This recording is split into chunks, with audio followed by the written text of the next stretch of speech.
your affiliation in this whole Gainesville music scene thing? All right. Hello, my name is Chris Miller, and I organize shows here in Gainesville, Florida, under the name of Electronic Sub-South.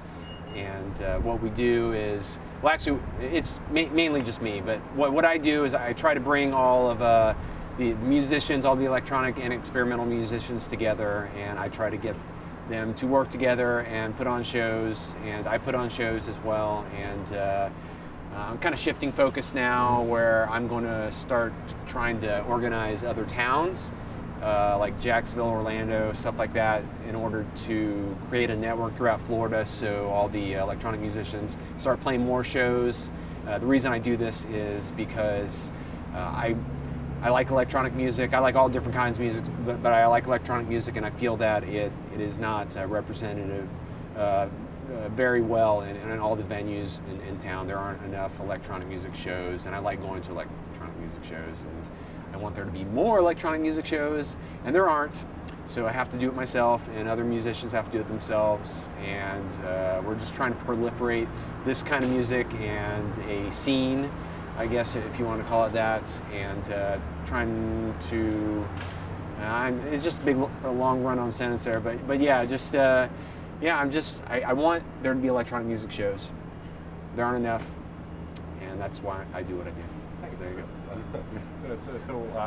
What is action research? Could you describe what it is, or your impression of it? Or Yes, I really like action research. Action research is Andrew Chadwick and Hal Mcgee.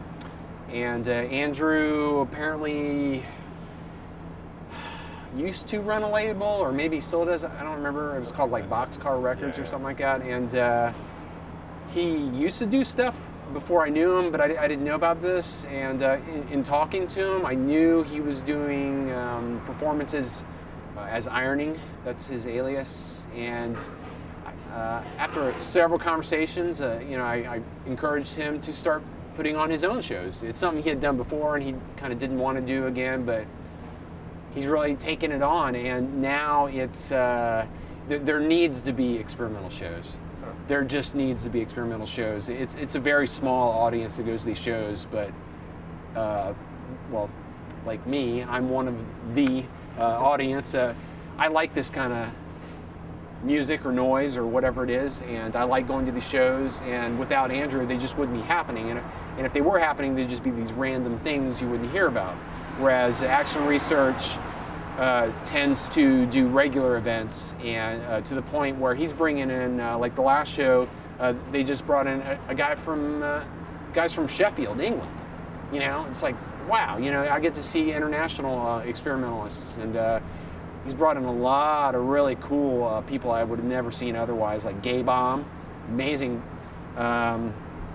plays card readers, and then Google Earth, 3 live drummers and a Game Boy, and inside of the bus, and gosh, and just, if nothing else, just for the fact that I get to see people play theremin more often than I would have ever seen in my life. I had never seen anyone play a theremin before, I guess, until action research shows, and now I see it on a semi-regular basis, and that's my favorite instrument, and there's just not enough theremin out there. So what is the theremin?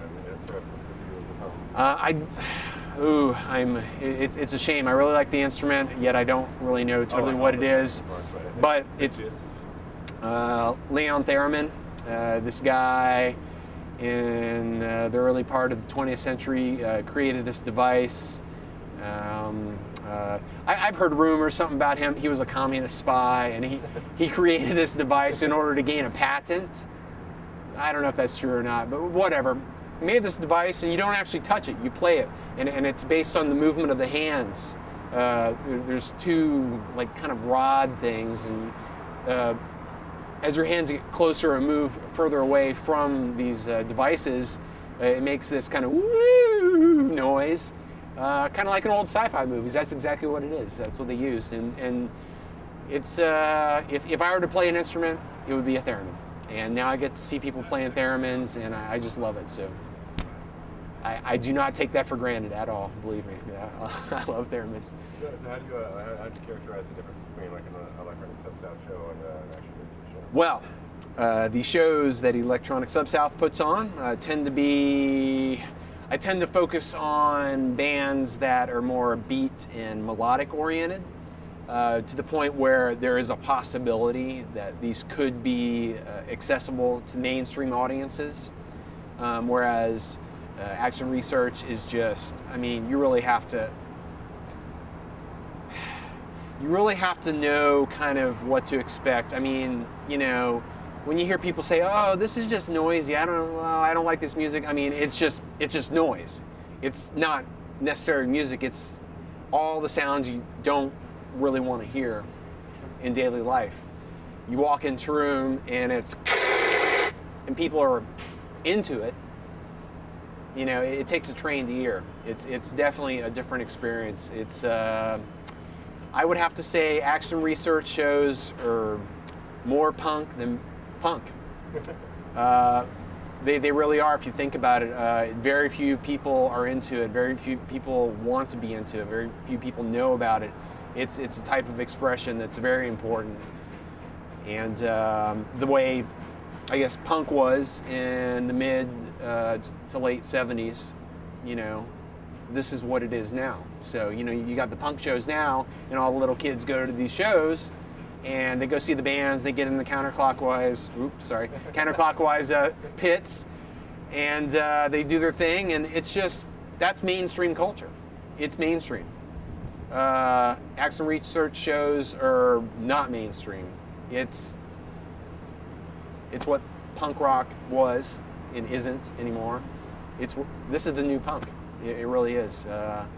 So I would say, yeah, the Electronic Sub-South shows, I've been criticized for, you know, I bring in like synth pop bands, for instance, or industrial bands, and people kind of complain, oh, that's too dancey, or that's too, you know, that could be played on the radio or whatever, but this stuff never could.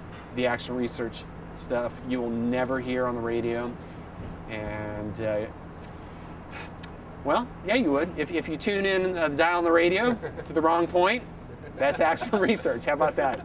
You know, you turn on an AM station and you don't quite get it. It's like kind of distortion. That's Action Research. You know, so that's the difference right there. So what's the appeal of shows like this? Because you know, like they're atonal and they're arrhythmic. Because what do you actually get out of it? Personally, I'm exposed to. Well, this is the future. We're living in the future. This is future music. It's as simple as that. I am experiencing stuff that has never been performed before. You know, sometimes these bands, I've kind of heard stuff similar, but there are people playing objects like Gay Bomb, playing a card reader. You know, who would ever? You're playing non-traditional instruments, basically.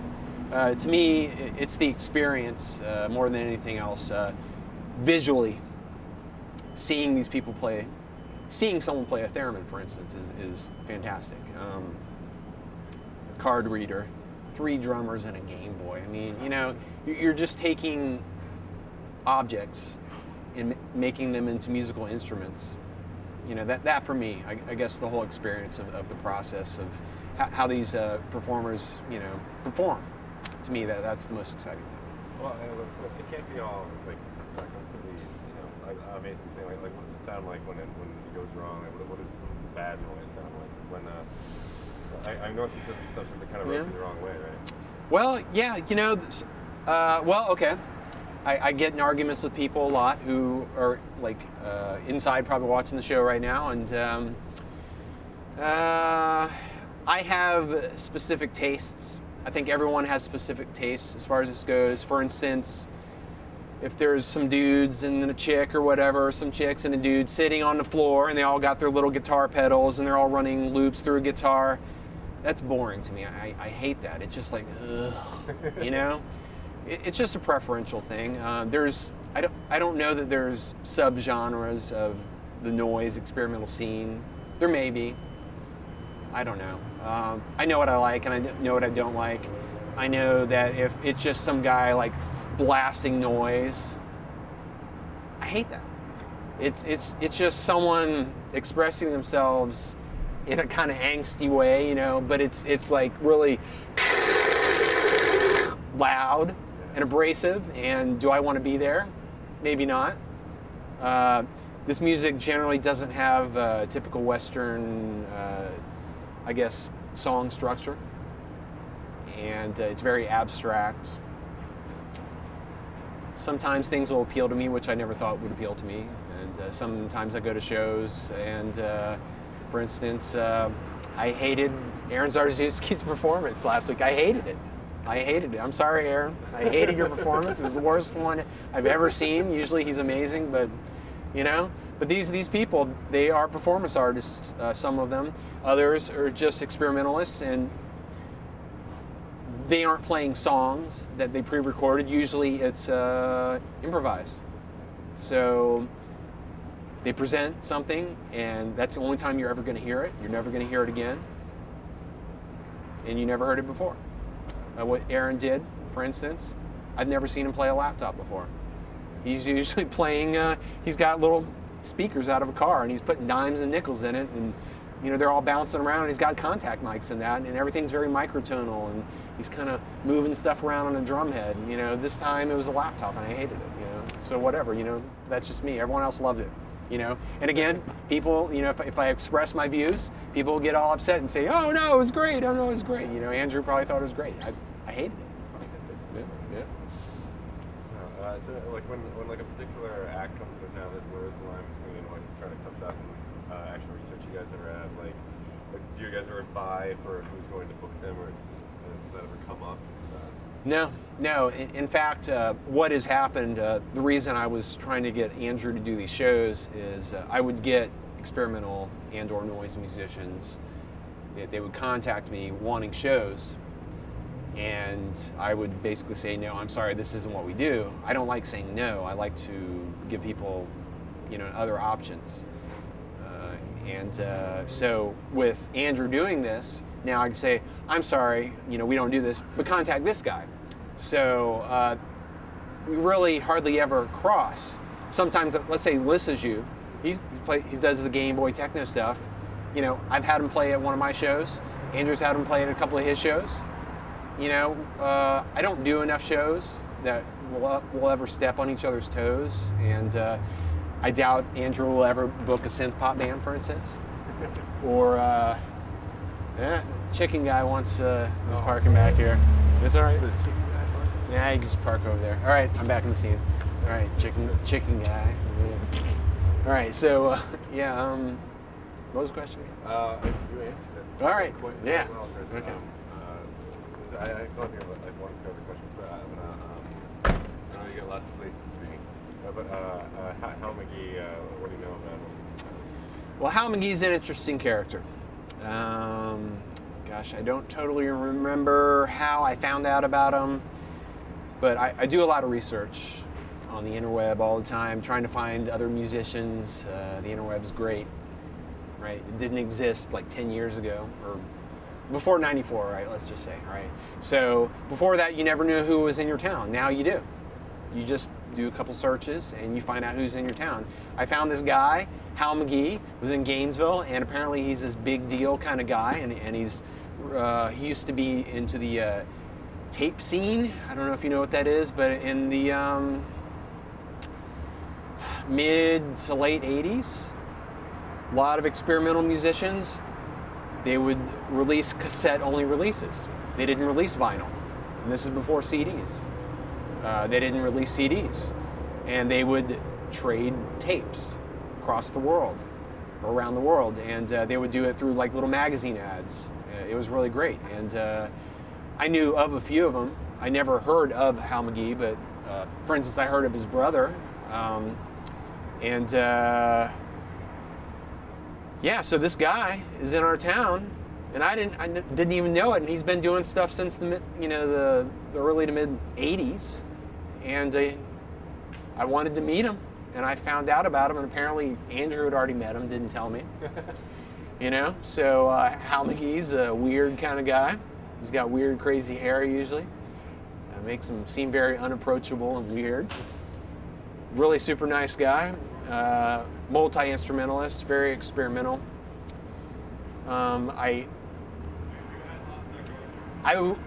We kind of joke around and we kind of say Hal Mcgee is like the legendary Hal Mcgee, but really he is. Not just because he's an older fellow, but he's been doing this a long time, and we all look up to him, and all his performances are great.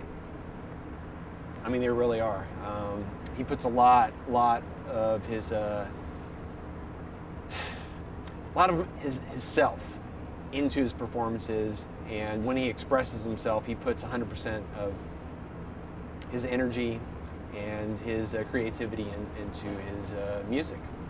And I love watching him perform. I love listening to his performances. Not even because necessarily he's a good guy, but just because it's really good quality stuff.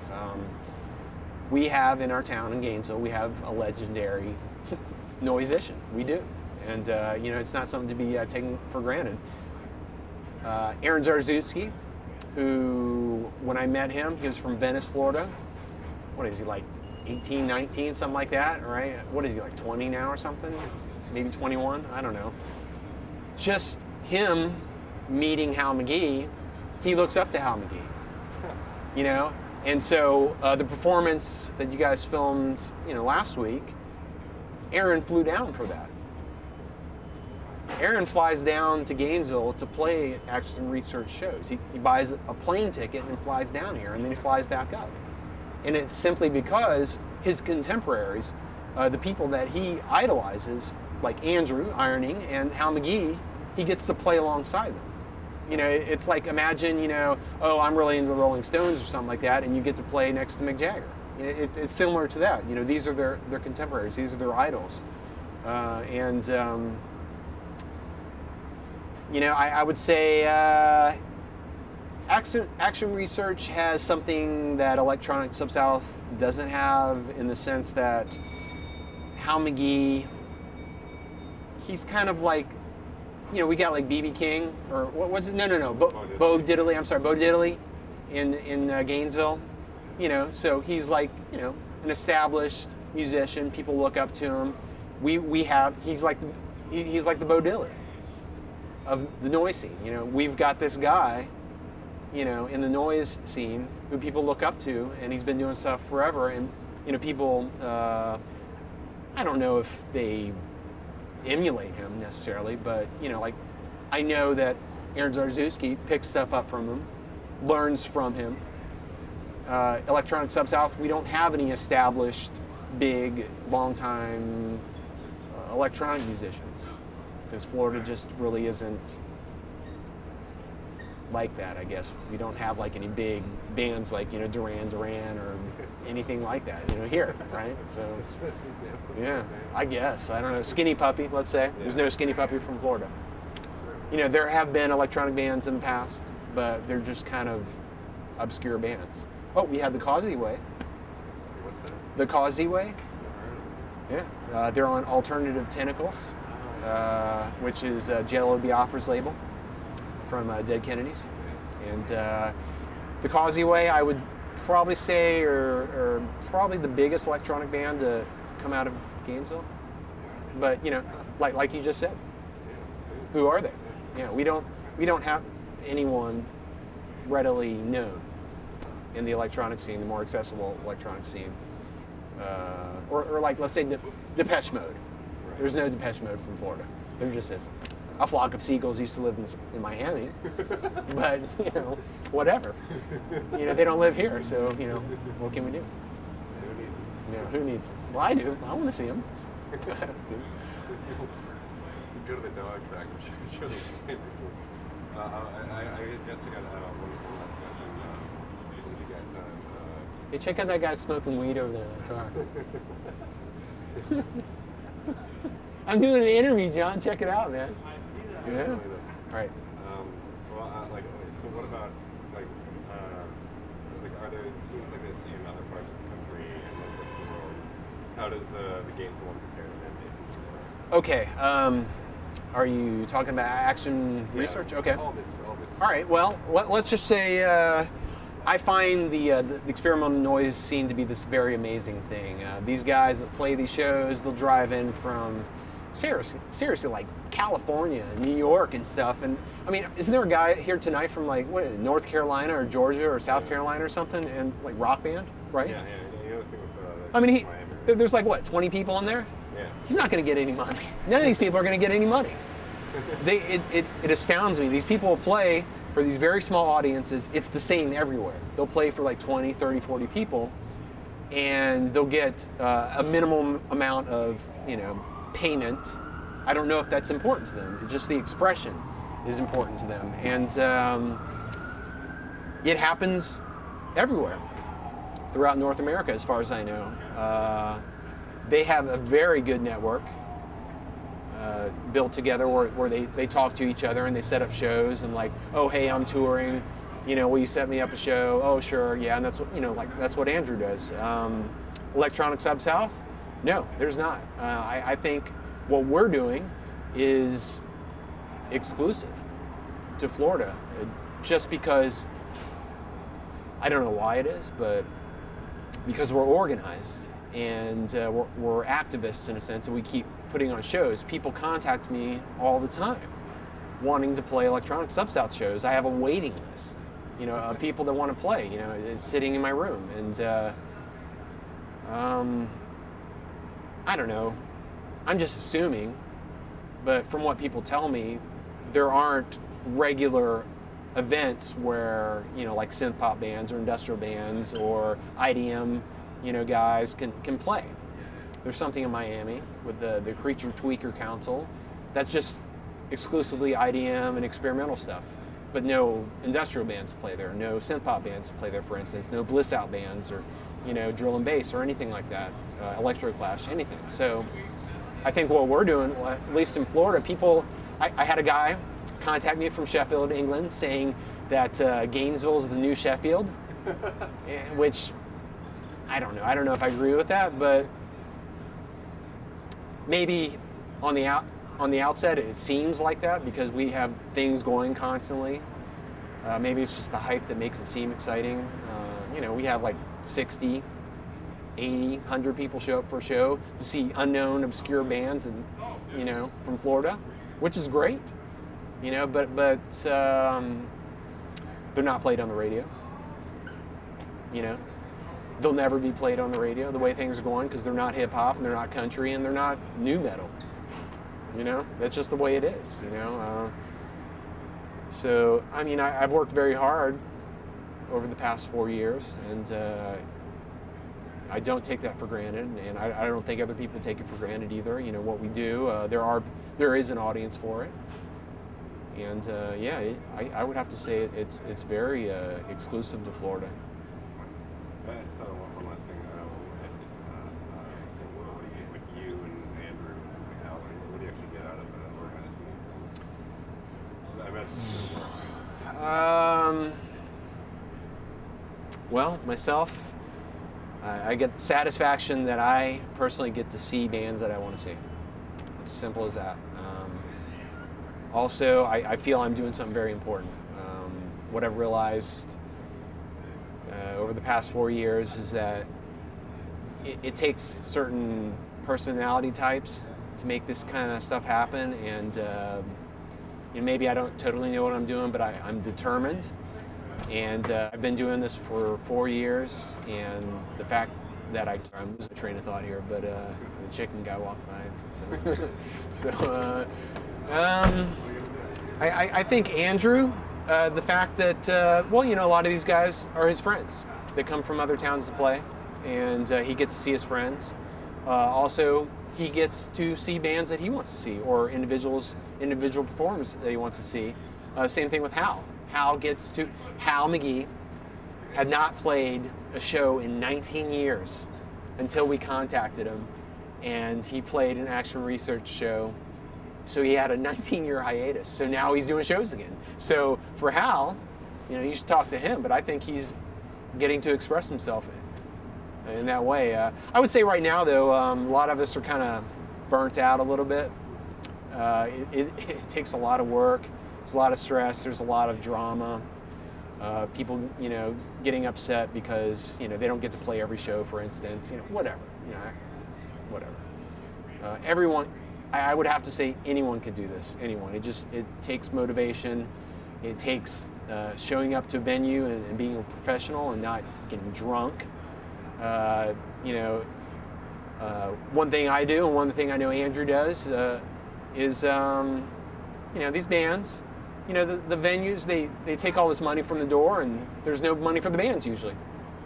And we take money out of our pocket. We give it to the bands. It's a labor of love, but we want to keep it going. We feel it's very important. When I'm done with this, when Andrew's done with this, we're hoping someone else will take it up. Before Andrew was doing this, no one was doing it.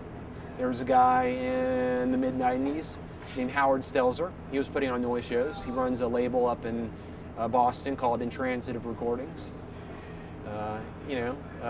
After I am done with this, I'll be done with this in 2010. It's only a 6-year plan. I don't know, is someone else going to pick it up? I don't know. What I'm doing is unique in that I'm not a musician. I'm not a promoter. I'm not a venue owner.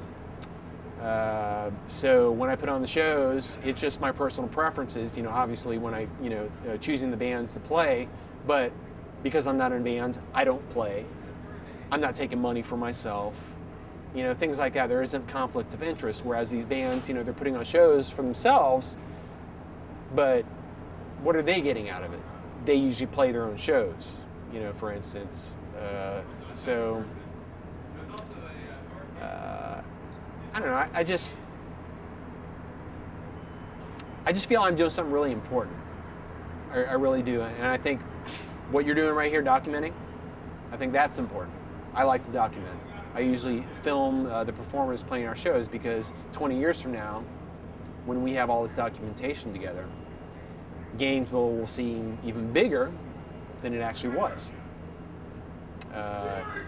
Some of my inspiration comes from, there was a movie called Made in Sheffield. Sheffield, England is where the Human League came from, for instance. Def Leppard came from there, right? Heaven 17, ABC. These are big synth pop bands.